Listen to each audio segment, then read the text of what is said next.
defenses came to play, and it's 3 better the Rams as they'll get their 3rd crack at the Seattle Seahawks.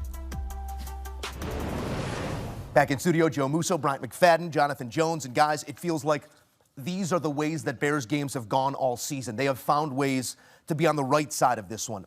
Not the case in this one. I don't know where our entry point is, but maybe we want to go to that opportunity late in the season. You know, I stand for Caleb Williams more than anybody that sits at this desk and more than most anywhere. What did you see on that last passing play, the last attempt of the season for Williams that ultimately gives Matthew Stafford the ball back and a chance to win? Before we get there, can we give some praise to Caleb Williams?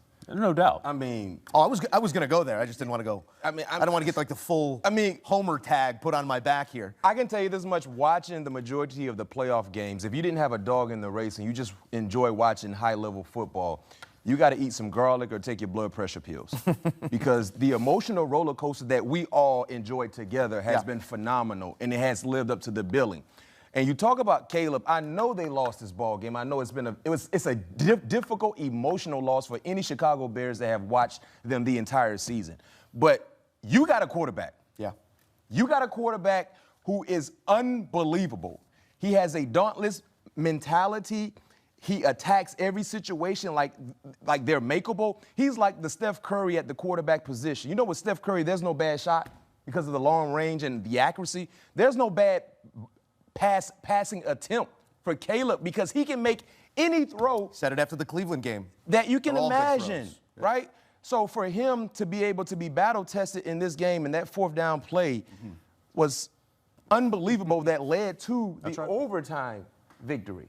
We always play the game, Mac. I'm sorry. We always play the game of how many guys in the world can make that throw. Those are we've seen special throw after special throw. I'll say this right now. He's one of one. Yeah. When you watch the entire body of work from unbelievable passes, he's one of one. But when you get into overtime, sometimes you got to take your foot off the gas a little bit and utilize and drive the speed limit because he was clearly trying to force something that wasn't necessarily there. You're not in a do-or-die moment where that was 4th down. You still had 3rd down to try to get something going. And you had Kyle right there at check down. Manungai. And even if the ball gets deflected at the line of scrimmage, you still got 3rd down. So I think this is a learning experience for Caleb because your arm is so magnificent. You just got to understand when to showcase that marvelous arm that he has because we saw how the ebbs and the flows were really involved in this ball game. And even though Matthew Stafford wasn't at his best, we knew at any given time he can wake up. Devontae could wake up, and they did because of that turnover. I would say watching Caleb Williams this season, this second half of the year, certainly these playoffs, it felt like the first time you really watched Patrick Mahomes, right? It gave me that sense, that vibe, like, oh, my gosh, he's doing that? How is that possible, right? And so, and he was absolutely feeling it there in overtime. And I think that was the heat check. That was the unfortunate, it was just the heat check where he had Manungai there. That wasn't the throw to make, and then he tried to make it, and Cam Curl made him pay for it.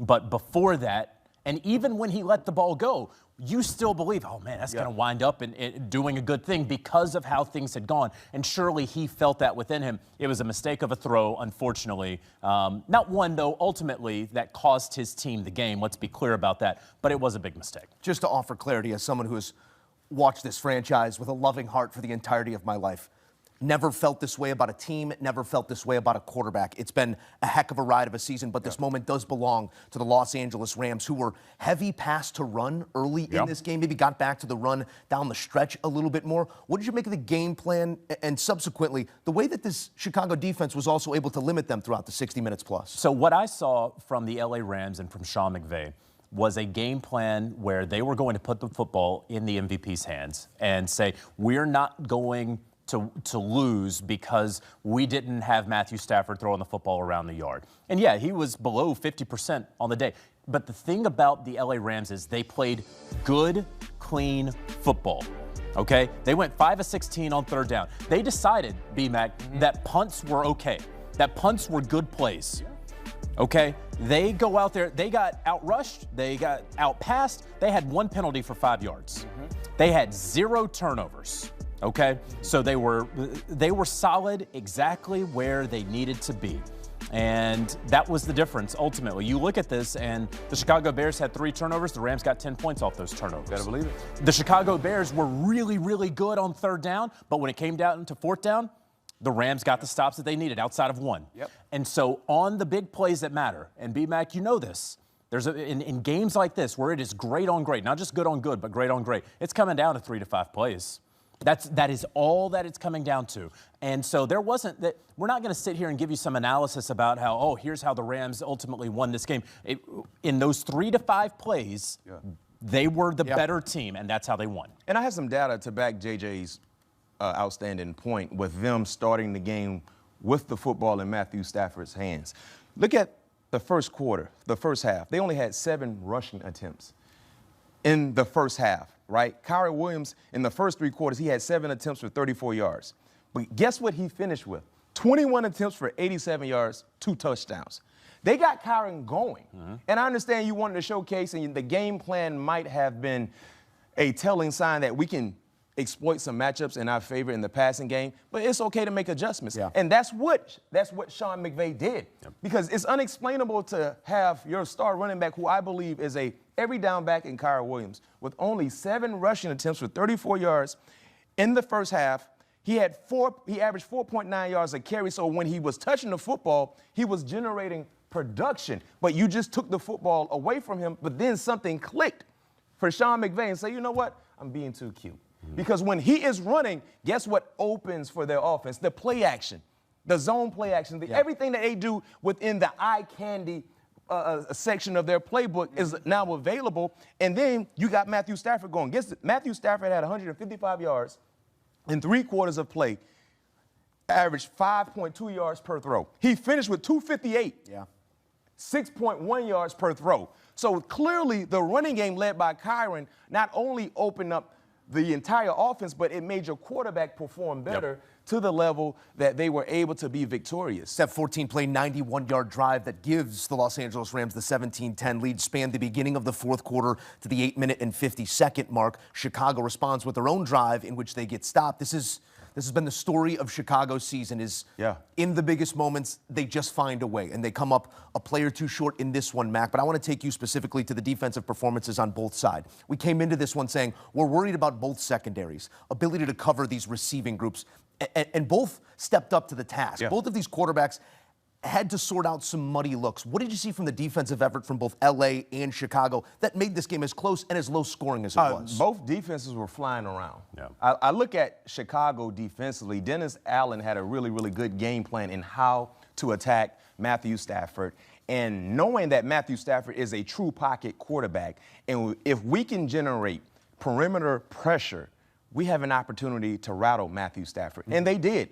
I never seen this season so much defensive back pressure coming from Dennis Allen. When you look at Gordon, when you look at Brisker, these guys were coming from the perimeters, and clearly it surprised Matthew Stafford and Sean McVay because they had no answer for it in 3 quarters of play. So that was a great game plan. Then when you look at the Rams guys, they just did a great job in tackling and swarming the football. I mean, because I felt like DeAndre Swift, it seemed like he had moments to really get things going, and then instantly you saw Rams helmets swarming the football, and they just were physical. This is why you enjoy NFL playoff football, because in some games where teams they have vulnerable moments, and then they make adjustments and they perform better than what they did. Because remember last week, Bryce Young and the Carolina Panthers put up 30 points against this same defense.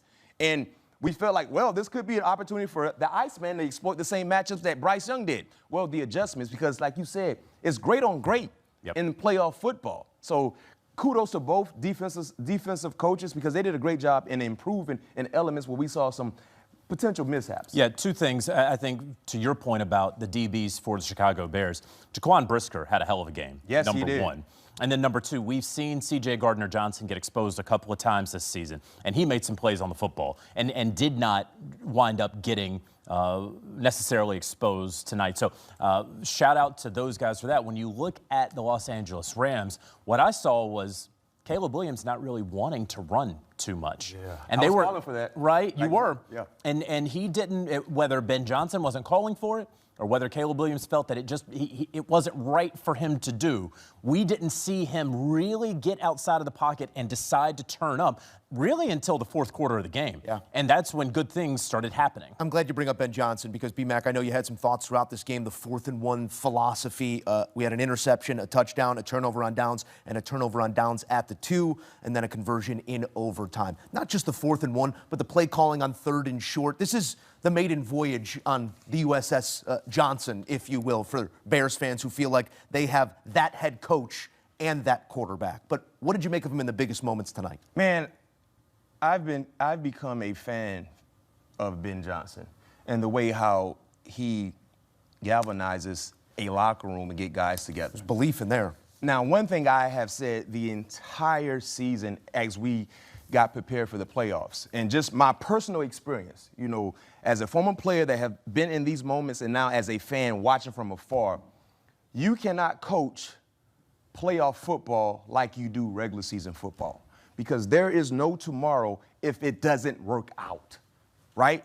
And when I look at Ben Johnson in today's matchup, they were 3 of 6 on 4th down.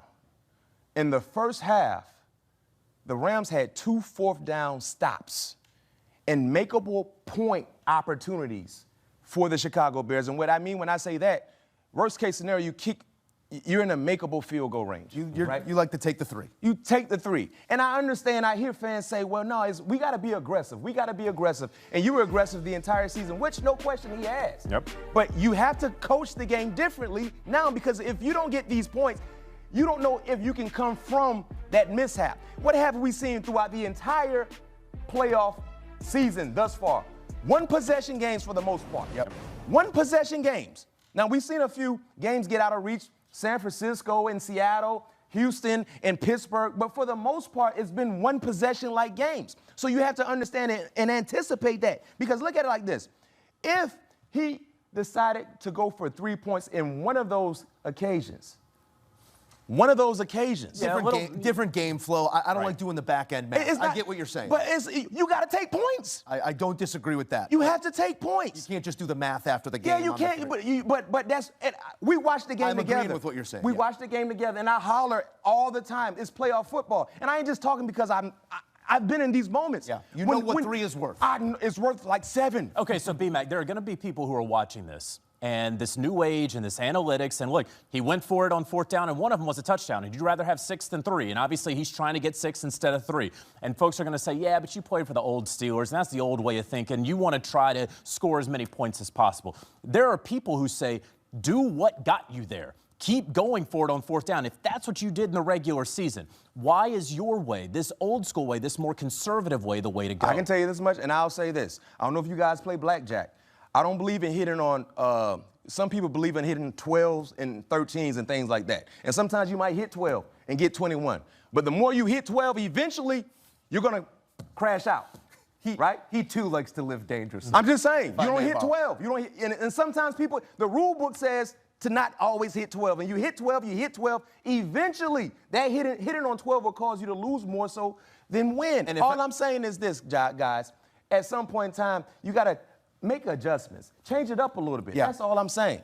If I may continue that metaphor, it matters what the dealer is showing. And in the football sense, it matters the scenario in the football game. It's been pedal to the floor throughout the season for Ben Johnson. Again, they come up a couple plays short here, a couple points short, to your point, Bryant McFadden, as they will have all offseason to sort through it. The LA Rams have a date in Seattle coming up on Championship Sunday as the Rams become the first 5 seed to reach a Championship Sunday since 2020. And we will go Act 3 between the Seahawks and the Rams. And they'll tell you just how important 2 points are.